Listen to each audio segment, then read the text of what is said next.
पति की दीर्घायु के लिए रखती हैं। कहा जाता है इसे पांडव की पत्नी द्रौपदी ने भी किया था। समय यह व्रत कार्तिक कृष्ण पक्ष को चंद्रोदय चतुर्थी में किया जाता है। व्रत की विधियाँ कार्तिक मास के कृष्ण की चतुर्थी को कारवां चौथ कहते हैं। सुहागवती स्त्रियों के लिए यह बहुत ही श्रेष्ठ व्रत है। स्त्रियाँ इस व्रत को पति के दीर्घजीवी होने के लिए करती हैं। ये जो सुहागिन स्त्रियाँ चावल पीसकर दीवार पर कारवां चौथ बनाती हैं, जिसे बर कहते हैं। इस कारवां चौथ में पति के अनेक रूप बनाए जाते हैं तथा सुहाग की वस्तुएं जैसे चूड़ी, बिंदी, बिछुआ, मेहंदी और महावर आदि के साथ साथ दूध देने वाली गाय, करुआ बेचने वाली कुम्हारिन, महावर लगाने वाली नाइन, चूड़ी पहनाने वाली मणिहारिन, 7 भाई और उनकी इकलौती बहन, सूर्य, चंद्रमा, गौरा, पार्वती आदि देवी देवताओं के भी चित्र बनाए जाते हैं। सुहागिन स्त्रियों को इस दिन निर्जल व्रत रखना चाहिए। रात को जब चंद्रमा निकल आए तब उसे अर्घ्य देकर भोजन करना चाहिए। पीली मिट्टी की गौरा बनाकर उसकी पूजा करनी चाहिए।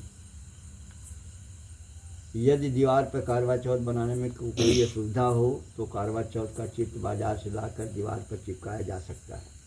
नोट में है करवा चौथ व्रत कथा कहानी।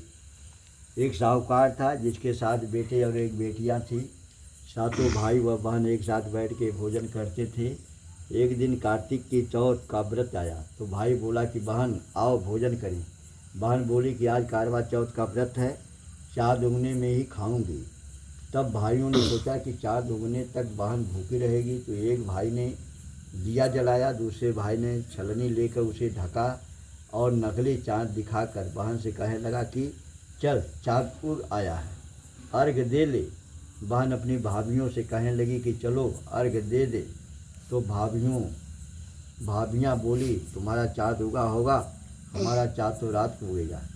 बहन ने जब अकेले ही अर्घ्य दे दिया और खाने लगी तो पहले ही गिलास में बाल आ गया, दूसरे गिलास में कंकड़ आया, तीसरे गिलास में मुंह की ओर किया तो उसकी ससुराल से संदेश आया कि उसका पति बहुत बीमार है, जल्दी भेजो। माँ ने तब लड़की को विदा किया और कहा कि रास्ते में जो भी मिले उसके पांव लगना और जो कोई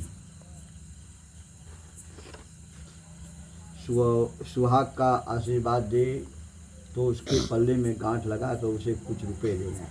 बहन जब भाइयों से विदा हुई तो रास्ते में जो भी मिला उसने यही आशीष दी कि तुम 7 भाइयों की बहन, तुम्हारे भाई सुखी रहें और तुम उनका सुख देखो। सुहाग का आशीष किसी ने भी नहीं लिया। जब वह ससुराल पहुंची तो दरवाजे पर उसकी छोटी ननद खड़ी थी। वो उसके भी पाँव लगी तो उसने कहा कि सुहागिन रहो, सपूती हो। तो उसने यह सुनकर पल्ले में गांठ बांधी और ननद को सोने का सिक्का दिया। तब भीतर गई तो सास ने कहा कि पति धरती पर पड़ा है, तो वह उसके पास जाकर उसकी सेवा करने के लिए बैठ गई। बाद में सास ने दासी के हाथ बची खुची रोटी भेज दी। इस प्रकार से समय बीतते बीतते मृगशीर यानी मार्गशीर्ष की चौथ आई तो चौथ माता बोली करवा ले भाइयों की प्यारी करवा ले। लेकिन जब उसे चौथ माता नहीं दिखलाई दी तो वह बोली हे माता, आपने मुझे उजाड़ा तो आप ही मेरा उद्धार करोगी, आपको मेरा सुहाग देना पड़ेगा। तब उस चौथ माता ने बताया कि पौष की चौथ आएगी, वह मेरे से बड़ी है, उसे ही सब कहना, वही तुम्हारा सुहाग वापस देगी। पौष की चौथ आकर चली गई, माघ की चली गई, फागुन की चली गई, चैत बैसाख जेठ आषाढ़ और श्रावण भादों की सभी चौथ आई और यही कहकर चली गई कि आगे वाली को कहना। और सौज की चौथ आई तो उसने बताया कि तुम पर कार्तिक की चौथ नाराज है, उसी ने तुम्हारा सुहाग लिया है, वही वापस कर सकती है। वही आएगी तो पांव पकड़कर विनती करना है। यह बताकर वह भी चली गई। जब कार्तिक की चौथ आई तो वह गुस्से में बोली, भाइयों की प्यारी करवा ले, दिन में चाँद उगानी करवा ले, व्रत खंडन करने वाली करवा ले, भूखी करवा ले। तो यह सुनकर वह चौथ माता को देख उसके पांव पकड़ कर गिर आने लगी। मतलब गुस्से में बोली चौथ माता, ये चौथ माता, मेरा सुहाग तुम्हारे हाथों में है, आप ही मुझे सुहागिन करें। तो माता बोली, पापिन हत्यारिन, मेरे पाँव पकड़ के क्यों बैठ गई। तब वह बोली कि जो मुझसे भूल हुई उसे क्षमा कर दो, अब भूल नहीं करूँगी। तो चौथ माता ने प्रसन्न होकर आँखों से काजल, नाखून में से मेहंदी और टीके से रोली लेकर छोटी उंगली से उसके आदमी पर छींटा दिया तो वह उठकर बैठ गया और बोला कि आज मैं बहुत सोया। वह बोली, क्या सोए, मुझे तो 12 महीने हो गए। अब जाकर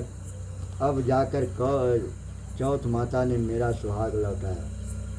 तब उसने कहा कि जल्दी से माता का पूजन करो।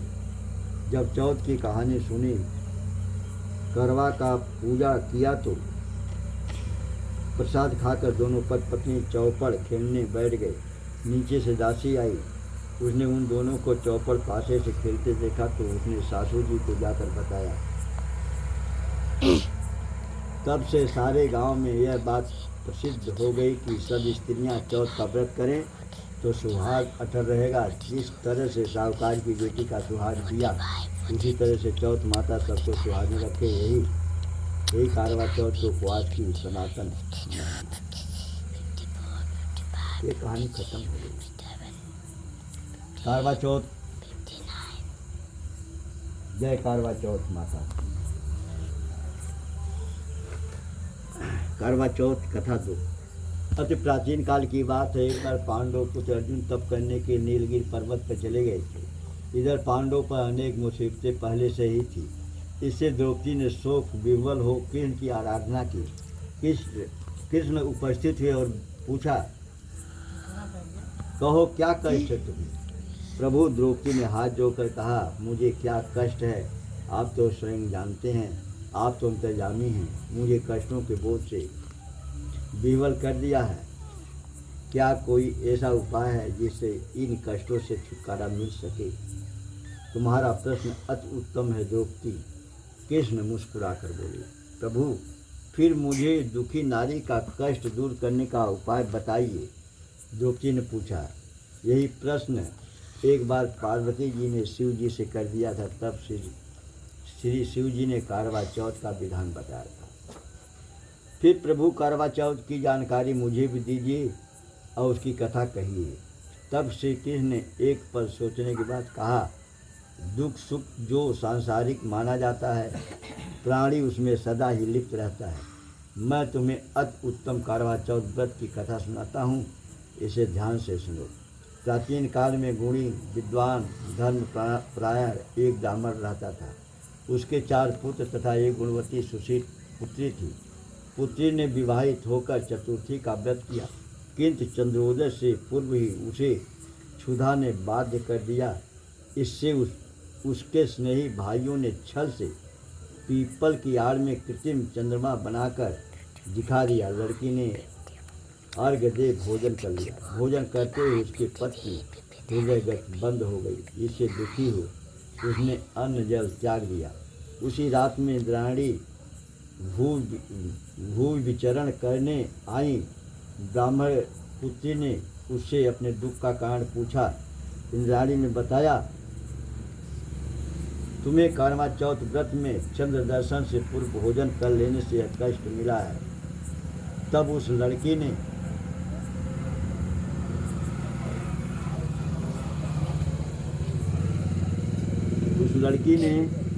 अंजलि बांधकर विनय की, इससे मुक्ति होने का कोई उपाय बताइए।